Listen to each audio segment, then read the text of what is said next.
at this time, I would like to welcome Mr. Thebe Ikalafeng, founder and CEO of Brand Leadership.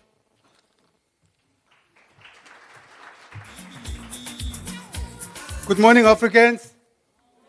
Oh, sorry, it's morning for me because now it is exactly 8 hours earlier. I was in Las Vegas yesterday, but I was not gambling. I was investing on Africa's future. So I just landed, and I'm just landed today, and I have a commitment to be here, and I'm happy to be here to share with you. Not so much of a speech, but just want to share with you some thoughts, some insights in this journey that we're all traveling here today, and we're all going to travel when we leave here in building this continent. And in doing so, I want to pick a few dates and moments which I think are significant and we should never ever forget as fellow Africans in the journey towards a great Africa. Now remember, on the 6th of March in 1960, Ghana became the first African country to achieve independence from Britain. Now, the second most important date, I say to me, will be the date in the 24th of May in 1963, when 33 Africans got together to form what is today the African Union.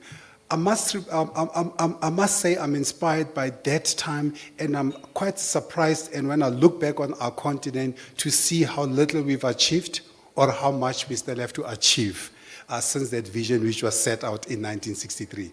Now, here are some highlights of what inspires me, and I think what should all inspire us as Africans.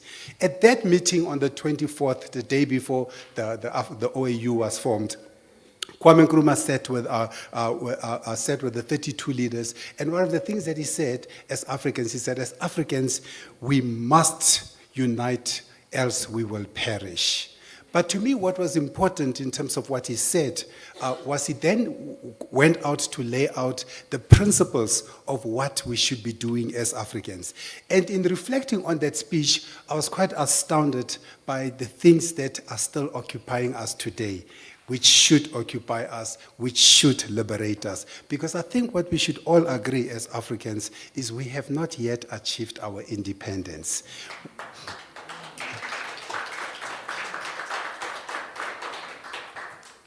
Even the land that we are overseeing, we do not own it yet.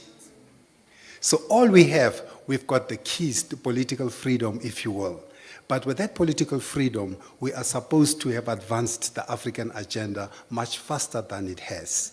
Now, the things that Kwame Nkrumah said at that time, which are quite important, and I think if anybody wants to write the African agenda, they don't need to go too far. They just need to take that speech which was delivered on the 24th of April and just implement it, and will be a greater continent today.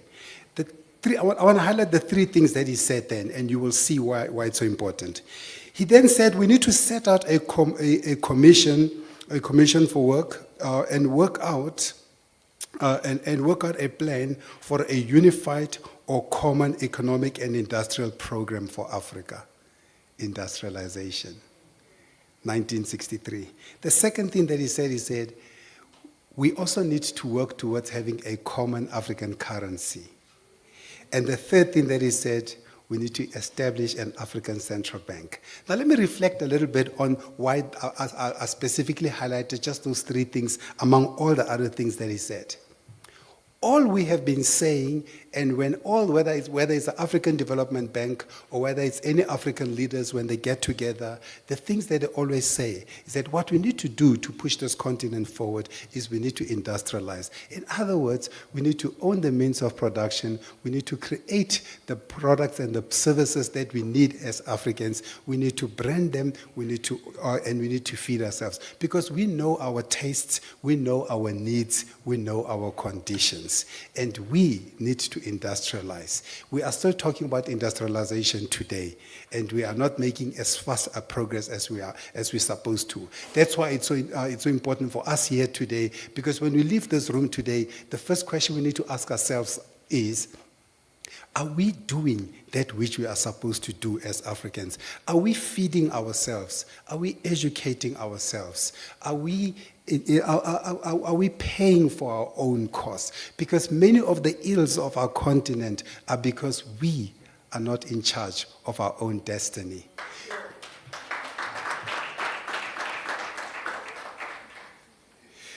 What is more inspiring is in 1998, the founder of the Thabo Mbeki, the former president of the Republic of South Africa, Thabo Mbeki, said also something that's quite important. I also urge you to go get that speech. That speech was delivered in 1998 on the 9th of April on the African Renaissance, and that speech was given to United Nations University.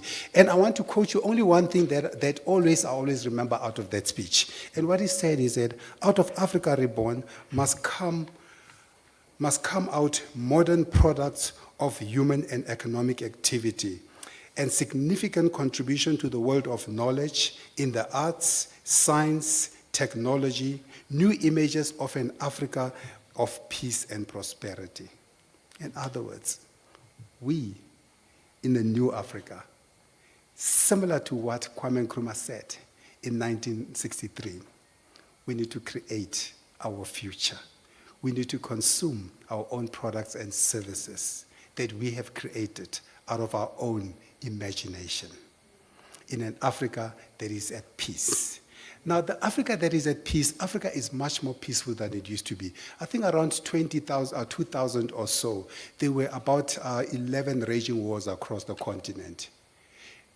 In many thanks to our Thabo Mbeki and many other African leaders, there's been a lot of progress made in ensuring that this continent is much more peaceful and this continent is working together. So Africa is much more at peace. That's why at the 50th anniversary of the African Union, when we all gathered in Addis Ababa, we all left there with one vision of 2063. And that 50 years hence from 2013, in 2063, we need to see an Africa that is peaceful, an Africa that is prosperous, and an Africa that's united. It's a simple goal. The goal is achievable because we are responsible and we are in charge. At least we should be. Now, I'll tell you what is interesting about this continent of ours. Whenever you read about Africa, we have headlines like Africa Rising. Of course, a few years ago, economists said Africa is the hopeless continent. But they did change their mind in 2010, as well as Time magazine, when they spoke about the hopeful continent, and they spoke about an Africa that is rising. Now, the things that they always say when they talk about our continent glowingly, when they talk about our continent glowingly, they say things like, this continent is rising at 3.7% economic growth. It's one of the fastest rising economies in the world. Of course, last year, when we started the year, we started at 5.5%, but things have not quite worked out as we all planned. But 3.7 is still nothing to look down on, because many other countries are just hoping to make ends meet. The second thing that's always quoted about our continent, which makes everybody wants to be here, is that 4 of the 10 fastest rising economies in the world come from Africa. So 4 of the fastest rising countries come from Africa. And folks, there's more than, I have no clue how many countries there are, but normally when they look at countries and they do comparatives, they look at, the World Bank looks at about 183 countries. Now, 4 of those 183 countries or 4 out of 10 countries in the continent in the world come from Africa, and are noted as some of the fastest rising. The things that they love to say about our continent, they say 70% of the continent is under the age of 30. What they say that this continent has got a demographic dividend. They say this continent is young. Folks, we have the future ahead of us and not behind us if we are in charge.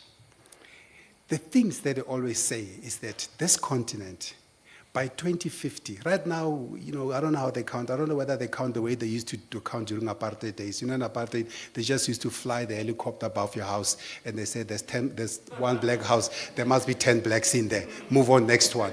But irrespective of how they keep count these days, they say we're about 1.2 billion, 900. I don't know, it keeps changing. But I think they're still using old helicopters. But be that as it may, they say that by 2050, there will be 2 billion Africans. I think I've seen estimates like it'll be 40% of the world's population. I have no doubts because nobody knows how to procreate like an African. All it means, folks, is that if we are seeing that we are not achieving that goal, we need to get to work.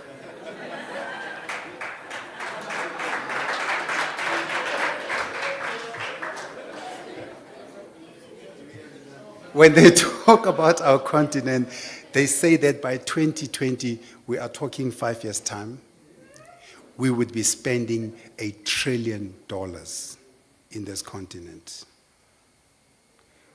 I do not doubt that stats as well, because nobody knows how to shop like an African. We may not be creating the jobs. You know what's amazing is I drive here and I come here and I see there's a big mall of Africa coming up. Nobody builds malls more than Africans, especially South Africans, because the one thing we know how to do is to spend. So if we are going to spend $1 trillion by 2020, we've got a couple of challenges. The first challenge that we have is that demographic dividend they talk about. What does it help if 70% of the continent is under the age of 30, but 60% of them are unemployed or unemployable? We need to be educating them. Because if they're educated, they'll be able to fulfill the promise or the hope that Thabo Mbeki expressed, that out of this continent must come up new ideas, must come up new products, new services that are born of the African experience, African conditions, and African needs. What does it help? That there'll be 2 billion of us folks. If all 40 billion have their hands outstretched in aid. We are still the #1 aid recipient in the world. I don't think that is a statistic we want to be proud of, because what it says is that they get money and they spend it. Because we spend $1 trillion, we create a lot of people, we create poor people, and all they do is to go out and spend the money. Here is the biggest problem I see. Every year I do research across African countries. This year, I'm doing it, we've just finished it across 22 countries. We've done research across 22 countries. In every single economic zone, in every single African region. The research we do under Brand Africa 100, where we are looking at Africa's best brands, will startle you. Because you will find, as you will read tomorrow's Independence, or you'll see when I announce on Thursday, on the 22nd of October, the bigger results, that only 25% of the brands that Africans admire are African. Because we are very quick to sing the praises of a made in America, made in China, made in Europe, and very quick to denigrate anything made in Africa. Because we have a poor self-image. And that self-image is manifesting itself in what we consume. So I'm not excited about $1 trillion if that $1 trillion is going to be spent 75% on products which are not made in Africa. You will discover in the research that the #1 country that spends, that creates brands, that sells to Africa is the US. 20% of the brands that Africans admire are American brands. But this is what startles me the most. All of us are excited. I see a young lady there with a beautiful dress. Young lady, what a beautiful dress you're wearing there. And you see the young lady, the young guy next to Kojo, what an amazing shirt he's wearing as well. There is a reason I pointed out those clothes. Because the #1 marketer of fabrics in Africa, the ones that we are so proud to adorn among ourselves. Because, you know, when I listen to designers, they say, you know, you must get Vlisco because Vlisco is better quality, or wooden, or GTP. Those 3 brands are all owned by the Dutch. And we see them everywhere in the continent. We celebrate them. We wear them. If you look on the list that we will publish, you'll see how far they are on the rankings, because Africans love everything that is not made in Africa. You will see that among the top brands will come brands like Coca-Cola, Apple, and Samsung. Now, there's only one of those brands. There's a reason they do well in Africa. There's a reason Samsung does well in Africa. You know, when I spent time with the CEO of Samsung for Africa, and I asked him, why are you so successful in Africa? What do you do different? He says, I have been to every African home, 53 countries in Africa. And I've sat in the kitchens, in the dining rooms. I've gone to their markets. That is why when they created their Built for Africa program, they were responding to African conditions. Now, an African will look at load shedding, or dumso, as they call it in Ghana and many other countries, they call it many different names, and they say Eskom is useless. Samsung says, Eskom has just given me an opportunity to create products out of solar energy. We need to change our mindsets. Because if we look at the problems which are confronting us, we should immediately reframe and not call them problems, and say, here is an opportunity. The way Samsung, that's why Samsung is number 1 and has displaced Apple in many ways, in many countries, and has certainly displaced Nokia in Africa. Because they've looked at Africa, all the challenges that we see and we point out every day, they've looked at them and they say, here is a continent we can make money from, because they don't see the gold mine when it hits them. Folks, in 1990, when China came to our continent, well, they've been around, but 1990 they really came with a suitcase. They came to work. They had $1 billion in their suitcase. 2015, 350 billion in Africa. They are here to work. This is what I love about my Chinese brothers and sisters. When they come to build your road, to build your building, or thereby on the way to the airport where they're putting I don't know how many billions, what I love about them is there is an Air China aeroplane that comes filled with Chinese workers who, instead of spending time in jail, have to go and earn the money for their brothers and sisters in Africa. Because we are too proud to dirty our hands. But they are very clever to look after their money. They bring those people here not because they can't find good labor in Africa. They bring those people here because if you are going to spend money, you need your own kind to be looking after that money. China is probably now the number 1 investor in Africa. Now, here's the amazing thing about China. China is in 53 of the 54 official African countries with a suitcase. America is in 49 of the 54 African countries with a gun. They are here protecting their interests with guns. And the Chinese are here making money out of your continent. That's why Jay Naidu said at the Brand Africa Forum we ran a couple of years ago, China has an agenda for Africa. Europe has an agenda for Africa. America has an agenda for Africa, but Africa has no agenda for Africa.